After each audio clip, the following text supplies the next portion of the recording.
Trump je zmagal ameriške volitve, v drugih novicah pa si bomo ogledali tudi. Zakaj Solana in Dogecoin tako rasteta? Kakšna tveganja prinaša regulativa Majka? In tokrat se bomo dotaknili tudi delniškega sveta, predvsem zaradi umetne inteligence. Pridružite se nam, zanimivo bo. Dobrodošli v Kriptopulzu tega tedna.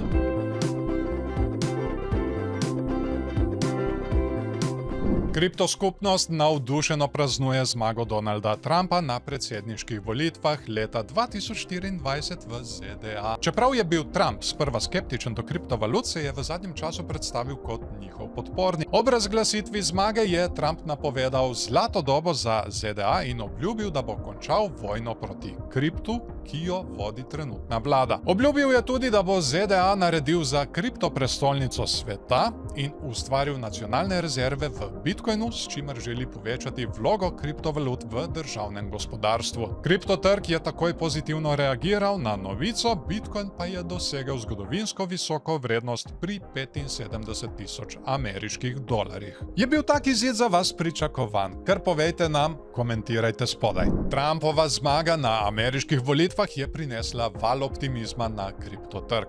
Bitcoin, Solana in Dogecoin so opazno narasli, saj se pričakuje spremembe, ki bi lahko olajšale regulacije za kriptovalute. Trump je obljubil odstranitev predsednika SEC Garyja Genslerja in podporo ameriškim podjetjem za kriptorudarjenje. Coinbase direktor Brian Armstrong je izpostavil, da ima kongres zdaj več kot 200 pro-kripto predstavnikov, kar povečuje možnosti za ugodnejše zakone. Dogecoin pa je ob Trumpovih omembah dosegel vrednost 21 centov, saj se je v skupnosti razširila ideja o ustvarjanju posebnega oddelka za vladno učinkovitost in zanimivo, prav kratica Doge. Solana pridobiva pozornost tudi med velikimi finančnimi institucijami, kar napoveduje tudi nadaljno rast. No, en razlog za rast Dogecoina je lahko tudi podpora Elona Muska, ki je bil kar precej dejaven med Trumpovo kampanjo. Hej, če uživaš v naših novicah, potem pritisni všeček,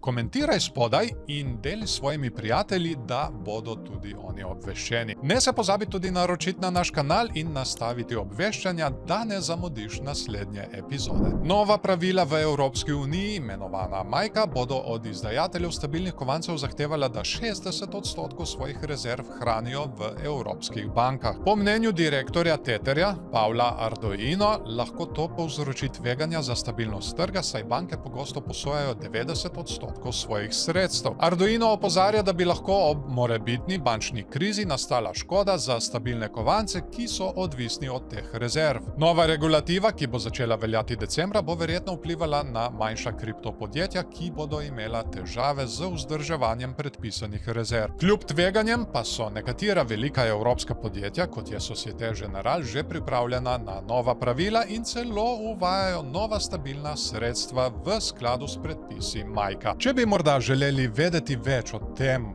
kaj vse prinaša Majka, imamo podcast z Dejanom, ki vam razkrije vse.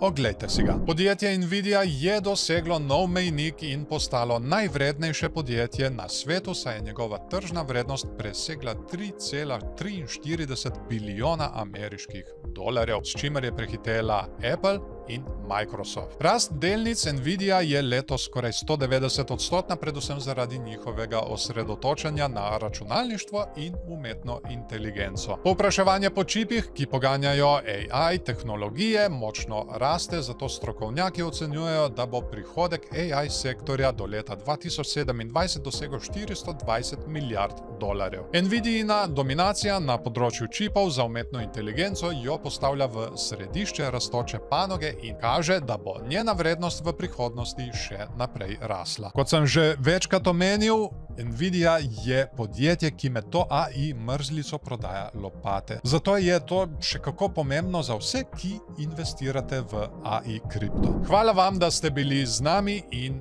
ne se nam pozabiti pridružiti v naslednji epizodi.